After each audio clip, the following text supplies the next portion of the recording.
What's up, everybody? Today we'll be reacting to a video, uh, the art of all-nighters. This is a new thing on my channel.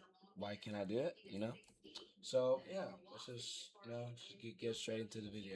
In the process of writing the script for this video. It's currently 2:20 a.m. and I've spent the last 3 hours binge watching Bleach and slurping down an Oreo fudge milkshake as if it were Queso's last singular meal on Earth. And the I remember that stream like it was yesterday.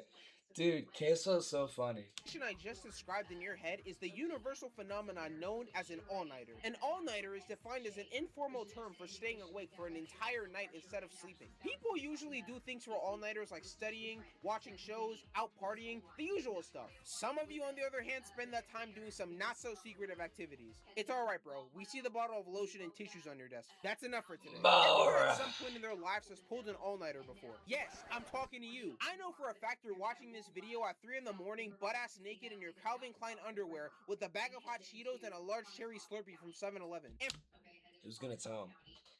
for the girls watching this, y'all not safe either. We all see the Chipotle bowl on your bed with your messy hair and messed up makeup. I bet you're talking to one of your friends on Snapchat right this second. That's right, everybody getting slandered today. I believe the best all-nighters require a certain set of actions and intention to truly get the best possible experience. I think the number one thing you need for a successful all-nighter is elite late-night food. I remember last December, I was watching the Grand Budapest Hotel, great movie by the way, and being the broke college student that I am and my fridge being more empty than an Arby's parking lot, I decided to DoorDash some Wingstop at 2 a.m., which is prime late-night eating hours. I got garlic parmesan tenders, lemon pepper ones, cheesy fries, and a Diet Coke. I know some of you niggas immediately started salivating at the screen. I'm sorry, but you're not getting any food, bro. This shit is not leaving my plate. You're gonna have to order that yourself. I don't know what it is about eating fast food late at night, but I think your taste buds legitimately get a temporary power boost during midnight hours. All-nighters are not only spent for binge-watching shows or anime, though. Most people pull all-nighters to mainly study for some important tests that they have the next day. I find it so funny just how often people will literally do anything in their power to try and pull off an all-nighter for a test that they literally had weeks to study for. I think it may be a Gen Z thing, but I swear a lot of people I knew would always procrastinate till the last minute to study for some important test they had. Even the smartest kids in the grade were studying the last few hours before a test or big project.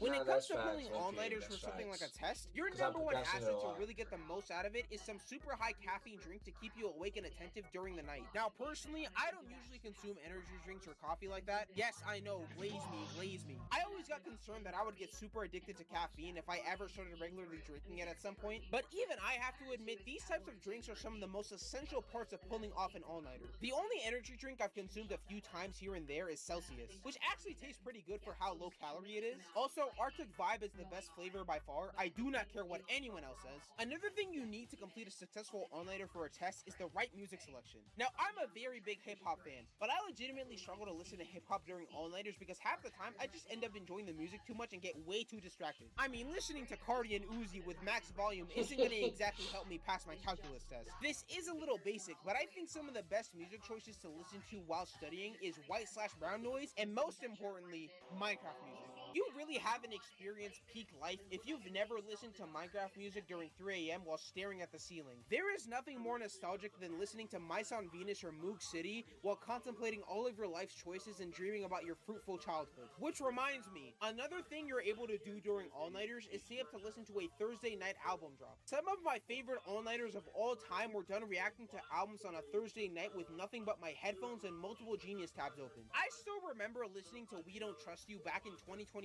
and hearing Kendrick rapping on Like That for the first time out of nowhere. I was having I'm Dante level reactions and aneurysms during the entire album. Twitter that night was one of the greatest things I've ever witnessed in my life. Another notable album I pulled an all-nighter for was Utopia by Travis Scott. I don't think people remember just how hyped this album was back in 2023. Me and my friend were both listening to the album at the same time and actively texting each other anytime a feature came on. Like Drake on Meltdown, Young Thug on Schizo, SZA and Future on Telekinesis, and most importantly, Playboy Cardi on Fiend. Just to put into perspective the impact of this feature, Cardi, being the nonchalant, mysterious ore farmer that he is, was literally MIA for 3 years straight and was only dropping random IG photos with no hints whatsoever towards the new album. So come to find out on Utopia listening night that there was a feature on Fiend yelling "Sia" with a deep-ass auto-tuned voice that sounded like a Withered Flight reacts. I mean, you literally had some of the most legendary reactions of all time come out during this night. Gaming is the next main... Dude, as soon as I saw like that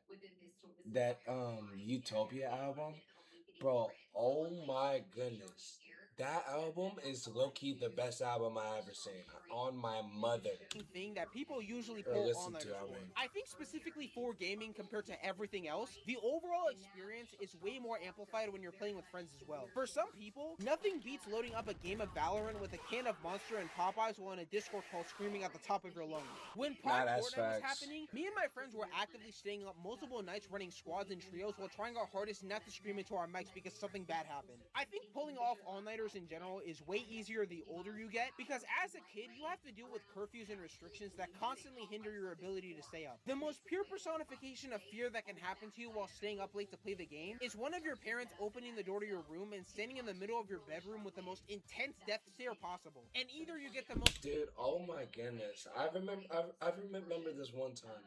I was playing the game, and then okay, hold on. It was like late at night, right? I was playing the game. My dad, um, actually no, oh my goodness, I was being loud, right? And then I was being so loud to the point where my dad just opened my door and just stood there.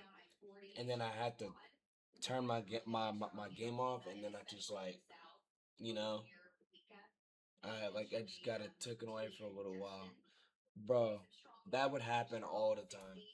intense ass whooping of all time, or they simply tell you to get off the game and go back to sleep. There were some days when I wanted to stay up because I was bored, but my stuff was locked away in my parents' room. So I then proceeded to start doing Ocean 11 level stealth missions to try to get my stuff back. I mean, I was literally calculating my footsteps, trying to line up my toes on the floor ridges so I could try to suppress as much noise as possible. As soon as I entered my parents' room, I was tracking both of their breathing patterns and praying like crazy that neither of them would stop snoring and instantly wake up. Even with all of those precautions, one of them would always conveniently wake up as soon as I was about to leave the room. The second I moved or took any of my stuff off the dresser, I would hear a sharp grunt and immediately knew it was GG's. Shit would be so demoralizing too. They would calmly tell me to leave and lock the door, and I would go back to my room completely defeated. In the likelihood that I was able to successfully get my stuff out of their room and sneak up back to mine, I had to then talk quieter than a church mouse and basically calmly whisper everything I said into my mic. Going back to Fortnite, during Chapter 1 Season 2, me and my friend were running duos trying our hardest to get a win because we really wanted to get the Snowflake umbrella. Keep in mind, this was our last day of the season and we were less than 5 hours away from the game going down for maintenance. And minus your occasional outliers, this was also during the time when Fortnite was still fairly new and there were barely any top tier players running around. I begged my parents to let me stay on for a little bit longer so we could keep trying to get the umbrella. This was also a school night, by the way, so I was basically asking to commit treason by staying up late on a Wednesday with school directly the next morning. But thankfully, my parents eventually caved in and told me to immediately go to bed after I was done. I think they expected me to sleep a little bit earlier than they thought because me and my friend proceeded to spend the next 4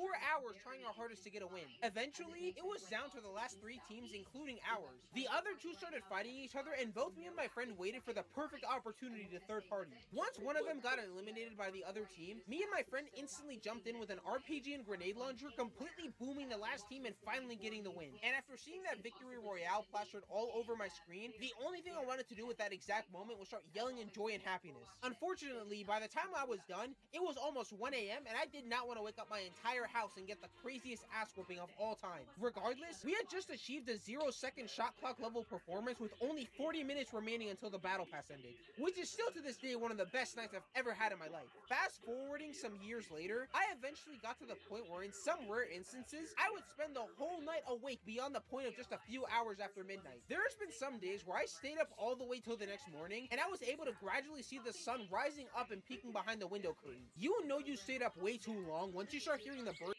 start chirping, and next thing you know, it's 7 a.m. in the morning and your parents are starting to wake up to go to work. The last aspect of all-nighters that I want to discuss is staying up while out in public by yourself or with friends. This one I have some recent experience with because being a college student, you go to an average of like 3 parties a semester, assuming you don't spend every single day cooped up inside your dorm like a Reddit mod. I think hangouts in general most of the time eventually become all-nighters because the average college student's sleep schedule is already so cooked, it's a miracle that some people get more than 5 hours of sleep on certain days. It also depends on the major major in general. For instance, an engineering major during his third year is going to be in eternal suffering and agony and has to constantly stay up just to study. Meanwhile, a business major is skipping down the park blasting happy music while having the jolliest smile on his face. Now, I personally don't drink, so during my first college party, I was so thirsty the entire time that my throat basically sounded like a dried up raisin, and I was incapable of talking without my throat shriveling up entirely. Eventually, me and the friend that I came with decided to leave, and being super hungry, stopped by In-N-Out on the way home. If you haven't eaten an In-N-Out burger and animal style fries at 1 in the morning with friends, you have been severely missing out. Genuinely a top 5 experience of all time. Anyways, that's all.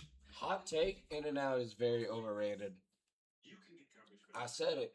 All I I got for said today. it. Let me know some of your own all-nighter / overnight experiences in the comments. And with that, I'm gonna catch y'all next time. We out. All right, chat. That will conclude our reaction video. I hope you enjoyed. Peace out. I don't actually. Hold on. I don't know. But I don't know what you're doing here, but I'm gonna get the fuck out of here. So I'm see you later.